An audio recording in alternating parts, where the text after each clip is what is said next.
On the next episode of Just Seen It, we review the psychological thriller, Trance. And as your eyes become heavier and the elevator begins to go down. Well, you go down the rabbit hole with this film because you go into hypnotherapy and it's kind of like Inception where you don't know which reality is accurate. The Company You Keep, starring and directed by Robert Redford. You know, it's a funny thing. 30 years ago, a smart guy like you probably would have been involved with the movement yourself. Robert Redford is real clear about wanting to make purposeful filmmaking and provocative filmmaking. The action thriller, Olympus Has Fallen. What do they want? We're trying to find out. Well, who's in charge? Trumbull. When they're beating her up and they're dragging her out and she's quoting the freaking Pledge of Allegiance, I was like, what is happening? We chat with Jim Sturgess and Kirsten Dunst about Upside Down. You can feed off someone's passion. You know, you don't need the specific English words. And from Stephanie Meyer, the host. If a love like that might play on someone's mind, heart. Who ends up getting caught and gets implanted, but she's able to resist the will of her parasite. All right here on Just Seen It.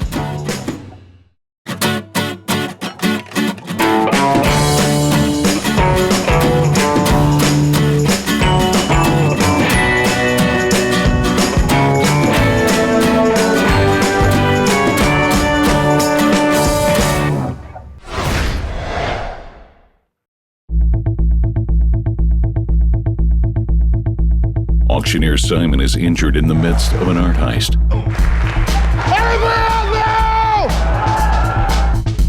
Unable to remember the details of his crime, Simon is forced into hypnosis.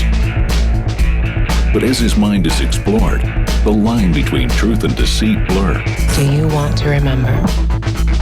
Or do you want to forget? In Trance. Hi, I'm Aaron. I'm Liz. And I'm Sean, and we're here to discuss Trance, the new film from Academy Award-winning director Danny Boyle. We've all just seen it. You know, I've forgotten the premise of this movie. Can somebody jog my memory? It's a very strange script with a lot of vagueness. And nothing really is as it seems. We don't know who wants what, and sometimes we think we know, but then it changes, and it's just a little confusing. It could be brilliant. Like, it could be a brilliant film. It could film, be, I think. Or it could be unfinished. And I think that's the issue.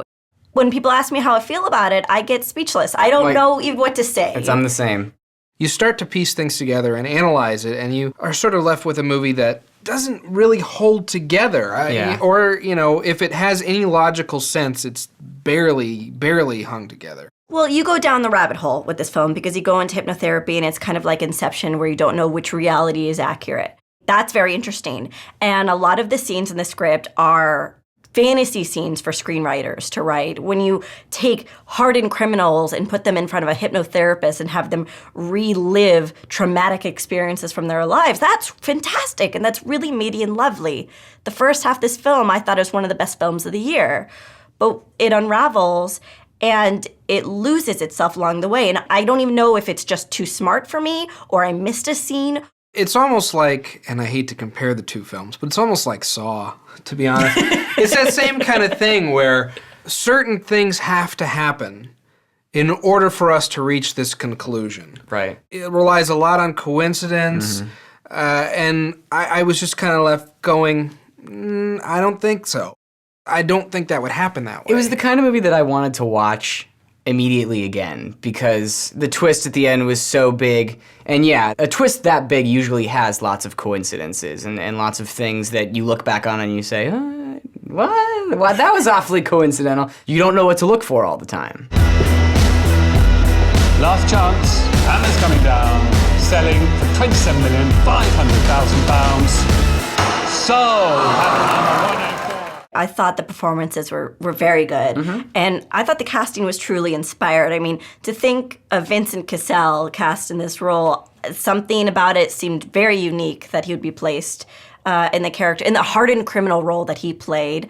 But he played a criminal who had texture and subtlety to him. He wasn't just evil. He had logic and he had a heart, and I thought he was wonderful. And Rosario Dawson truly took a risk with this role, and personally, I felt it paid off. Vincent Cassel, it's the framework is laid where you're going, oh, this guy is a bad dude, and then you sort of learn more and more things about him that make him very, very interesting. His character arc is weird, because he does start off as an antagonist, and by the end, he's still an antagonist, but just... you feel for him. Now. Yeah, that speaks to his abilities as an actor, and Rosario Dawson, I agree, great layered performance. She needs to elicit different emotions. Same thing with James McAvoy, who plays Simon. They all have a lot of different things to portray in their characters, a lot of different kinds of characters almost in this one role. And he's kind of got the same thing that Vincent Cassel has, where you're not really sure if you're supposed to trust him, if you're not supposed to trust him. Is he a good guy? Is he a bad guy? Sort of, yeah. So I'd like you to close your eyes and imagine you're in an elevator. A wide elevator with velvet walls and thick carpets.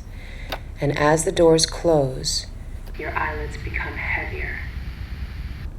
And as your eyes become heavier and the elevator begins to go down, you realize that this is the elevator of relaxation. We can't talk about the movie without talking about the director, Danny Boyle. 127 hours, guys. Trainspotting, Slumdog Millionaire, 28 Days Later, 127 Hours. He's made a lot of well-known and well-respected films. Danny Boyle injects as much energy as he possibly can into this movie. I mean, he uses Dutch angles, various cameras, weird lighting by his cinematographer, Anthony Dodd Mantle. Score's really good, too. Very, electronic at times. Exciting. Yeah. And the editing is very fluid. I think that's the one thing that's hard to challenge is the fact that the film is edited so well. Mm-hmm. Scenes just fall together with no effort whatsoever. And the momentum is always there with this film. Yeah. You don't lose interest, even though you don't really always understand. He uses everything that he can as a director to make this support his vision.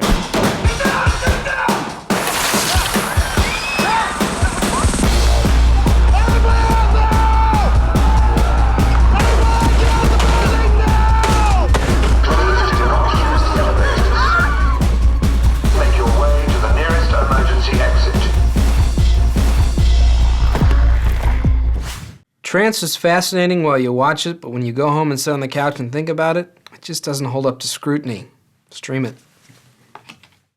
I still have a lot of questions about this movie, but I don't think that should be the basis on which you decide whether it's good or not.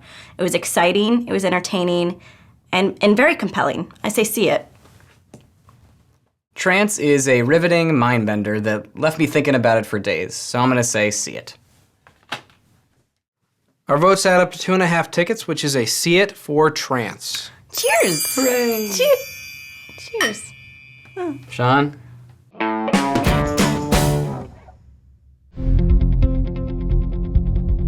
Jim's quiet life is shattered when a reporter uncovers his militant past. Look at this. Jim Grant is Nick Sloan. So Jim must track down the one person who can prove his innocence. Hello, Dan.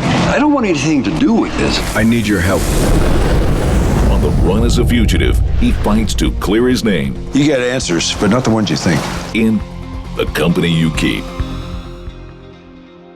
Hi, I'm Kevin. I'm Leah. And I'm Aaron. And today we're here to discuss the new film from Robert Redford, The Company You Keep. We've all just seen it. Kevin, go ahead. The Company You Keep is written by Lem Dobbs, which was based on a novel of the same name by Neil Gordon. And it's about this 1960s radical who's trying to clear his name and this ambitious reporter that's trying to expose him. Right. But for me, I felt like there was nobody to root for, no characters I cared about.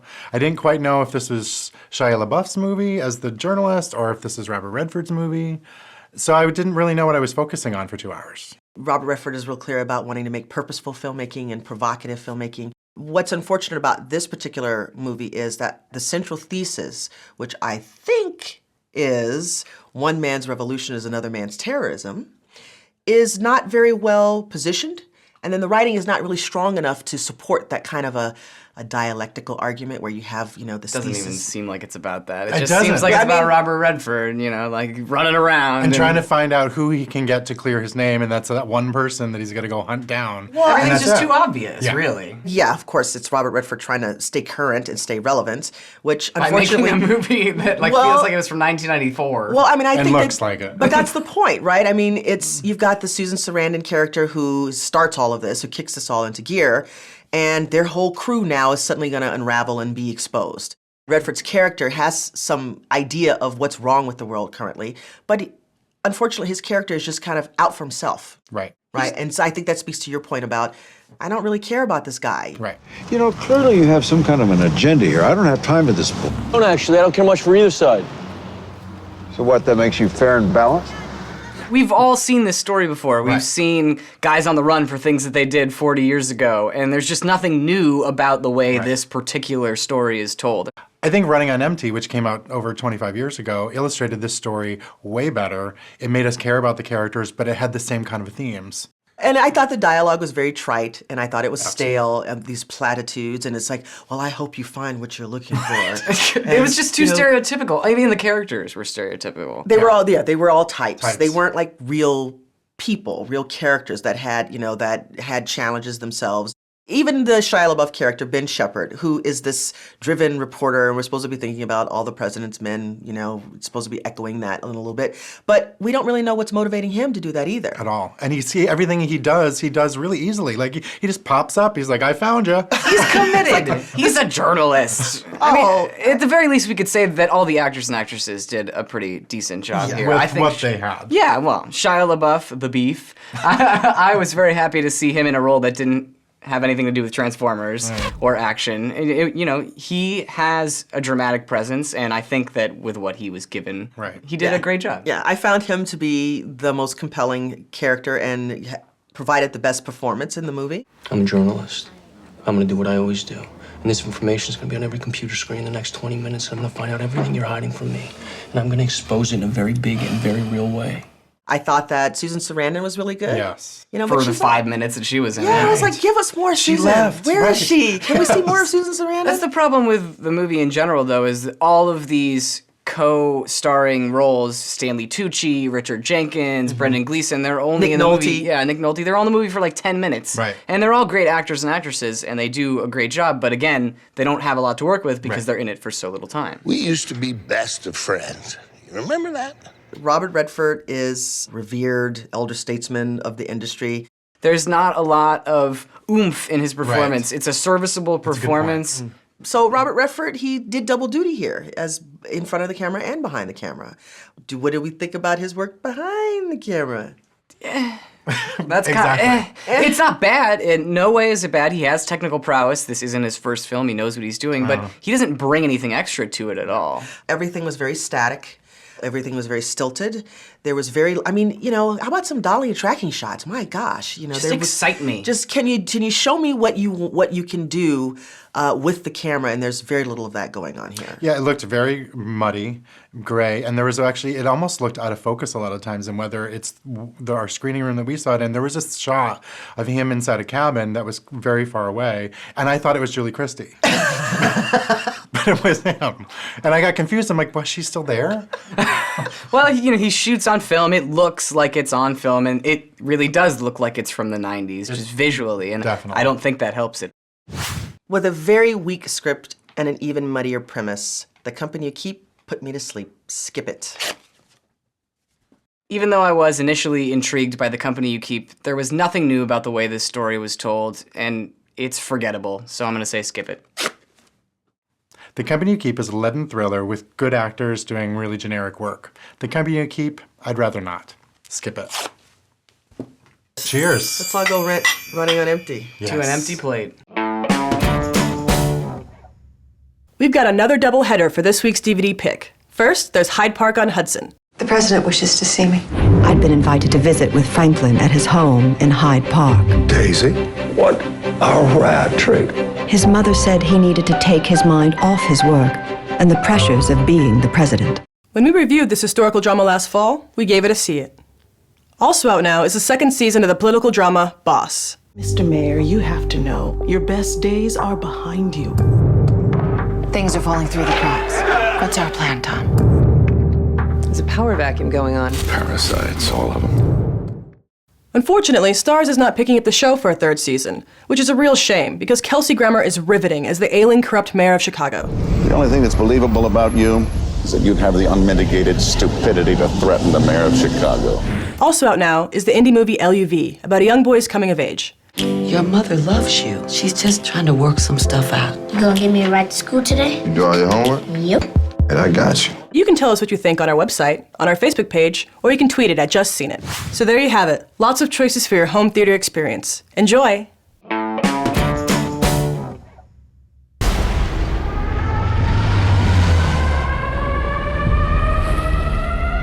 Sir, there's been an intrusion. Let's go, move.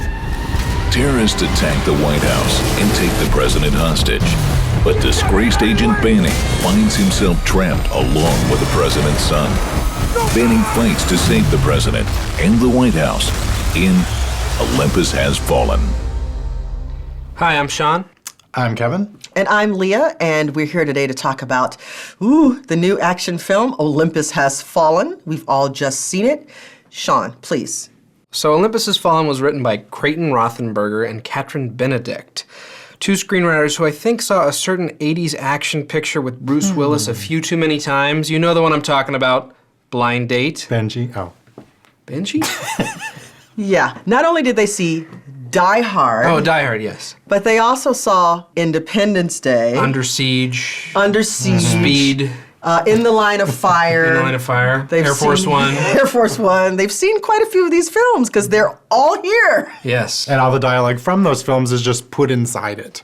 Yes, but the problem is, while it has the Die Hard structure, they missed a lot about what makes Die Hard so great.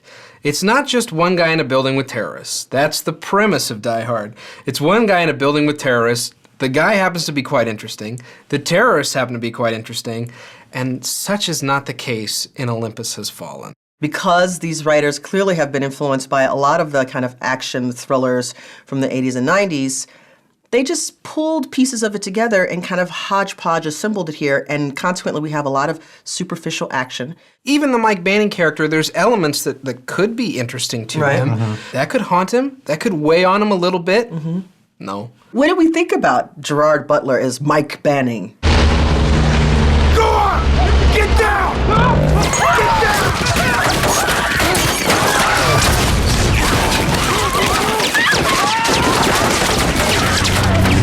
Gerard Butler's fine. Yeah. That's basically what you can say about him. He produced the movie as well. Oh. But he didn't give himself anything to work with, really. Right. I mean, he's boring, stereotypical action hero. I found with all the heavyweights in this movie that were just doing ridiculous role. Poor Melissa Leo. When they're beating her up and they're dragging her out and she's quoting the freaking Pledge of Allegiance, I was like, what is happening? She thinks she's in a much better movie than she really is. It is sad because she's sort of, she's acting like this is going to get her another Oscar or something. It's like, no. I'm sorry, Melissa Leo. And then you've got Morgan Freeman doing Glenn Close's role from Air Force One, and you got Angela Bassett with another bad wig. I'm just like, wow, really? And all they do is sit around a table and bark orders and go, oh my God. What do we think about this director, Antoine Fuqua? He brought us Training Day, Tears of the Sun, Shooter, right? I thought I was watching the White House being taken over by terrorists. I mean, it's a glossy production. That's right. It's well produced. There's money on screen, and you could see it. It looks like the White House. It looks like Washington, D.C.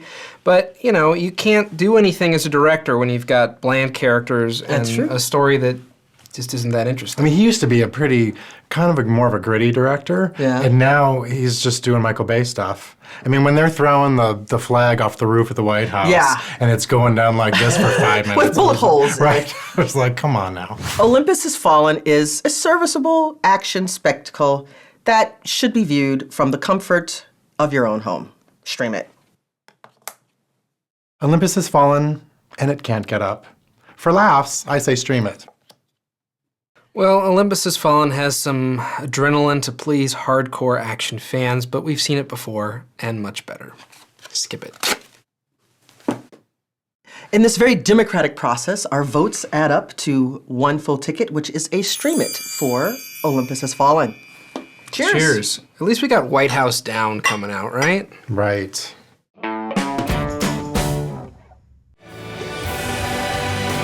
Gravity. They say you can't fight it. Well, I disagree. What if love was stronger than gravity?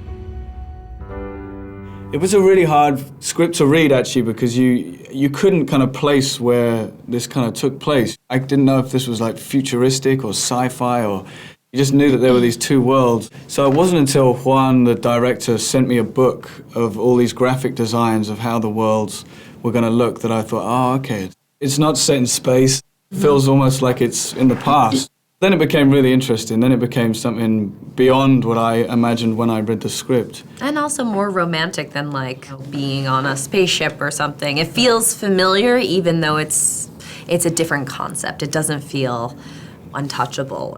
Ian, it's me. Oh, yes, Mr. Porshewitz, right?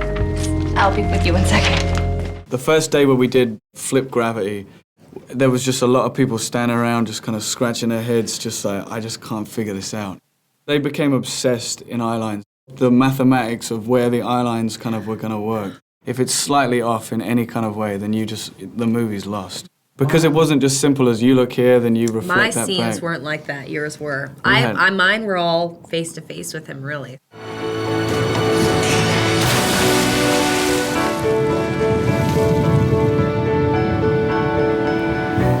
Juan had learned English specifically to direct the movie. It's like his fourth language. So he did this crazy kind of course that he went on where they basically put frequencies into your ears. I remember. For like, but I think it was like 4 months or But something. he's He was very sit- hand expressive, so Yeah. You can get a feed lot off in a someone's gesture. passion. You know, you don't need the specific English Right. words. His English just got better and better and better. He emanates such like a childlike excitement towards what he's doing, and he feels everything you're feeling when you're working, and he's very emotional, and it's inspiring to be around.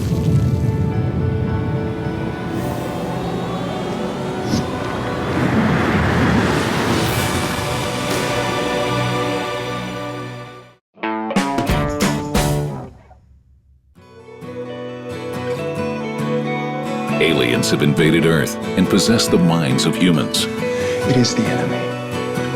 Don't forget it. But when Melody is inhabited by Wanderer, she refuses to let go. As the two connect, they search for Melody's family in The Host. Hi, I'm Kevin. I'm Brenna. And I'm Salim, and we're here to discuss The Host, based off the novel by Twilight scribe Stephanie Meyer. We've all just seen it, so is it infectious? The Host is a film about these parasites that have come and invaded Earth, and they've pretty much taken over every human. They take over their brain and kick out the human and just use the body. And there's these little pockets of human resistance left trying to fight them. And one of them is the lead character, Melanie, who ends up getting caught and gets implanted, but she's able to resist the will of her parasite. And they sort of become friends, and they go and wander off to try and find Melanie's family. The problem is, as soon as she wanders off to go find the family, the film just goes. So does the story, right? Yeah. It's bad because the first half, fantastic world that they set up. The aliens set up this whole new world where they take over the humans, but everything looks great. It's lush, it's green. So it's got this cool political undertone of, when the aliens take over, everything becomes great because human nature is obviously a bit destructive, which I think is wonderful. But all this overly romantic dialogue it takes everything down 2 or 3 pegs. I wonder if a love like that might play on someone's mind, heart. It might get somebody to do something they wouldn't ordinarily do. The romance needed to be kind of the confection to the rest of it. It shouldn't have been the main focus. But unfortunately, because it's Stephanie Meyer's and her audience wants that, they want the whole romance thing. And it just becomes too much. And the thing is, too, I think with the trailers, they make it seem like there's going to be a little bit more action in it. And there is no action except for maybe a scene at the beginning when the car flips. Everything that the aliens have is chrome. Their motorcycles, their ridiculously expensive Lotuses, which they somehow got in the budget and were able to crash one, which was really cool.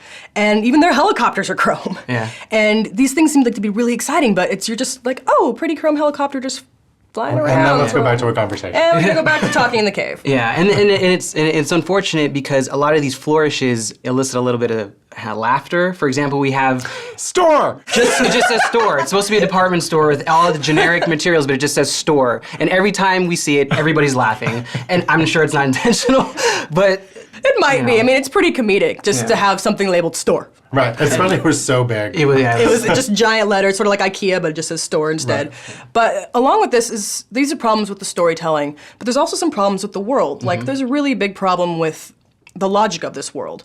You have these alien parasites that have come and infected everything, but the way that they infect is through very careful surgery on a passed out person. So how did the first aliens even get into the first humans? What shall I call you? Call me Wanderer.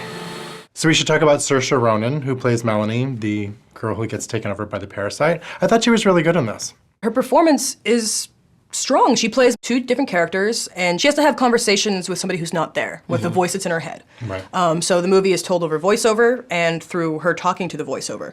And it works. It looks like she's actually having a conversation with somebody. Yeah, I've liked Saoirse Ronan since Atonement. She's a great actress, especially here, because she has to play more or less two different characters. She has these reactions to what the voice in her head is saying, and sometimes it's laughing and sometimes it's sad. And it's interesting to see her go through these. What side will you die? Do it. I'd rather die.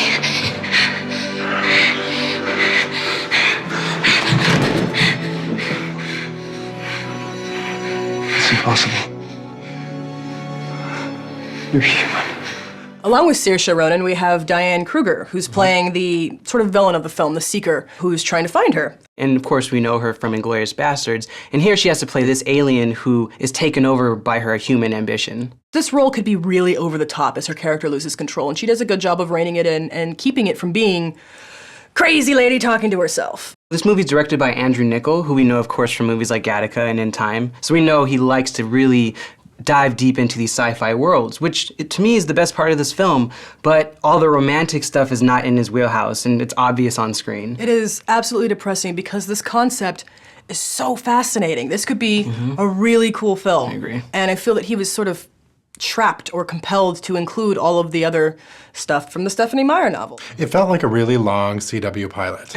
Like really well made, but then there wasn't a lot going on because it was a lot of chit-chat. And I think on page it probably worked a lot better than it did on screen. Every sci-fi movie about aliens coming to Earth is about them taking over the body, and then what happens, what do we do? This is nothing new. True, but it's about the follow-through, and I thought the follow-through in the sci-fi aspect was pretty good. True. The host has a great setup, but then it flounders for the last 2/3, and it gets really boring and pretty laughable. I say, skip it. So the first half is fascinating, but the second half is really boring, and it's a really sad waste of a fascinating concept. So I say, skip it. The host presents an intriguing world, which is unfortunately hampered by the numerous romantic subplots. Stream it. Our votes add up to half a ticket, which is a skip it for the host. Cheers. Store! Store! On our next episode, we are all about TV. And check out the news magazine from HBO, Vice. Then we sink our teeth into the new NBC drama, Hannibal. And we review the eagerly awaited return of Game of Thrones. Thanks for watching, and see you next week. There was one movie that he could remake, he said it would be The Beach. He'd make the sequel, Son of the Beach. Oh, stop. Just stop.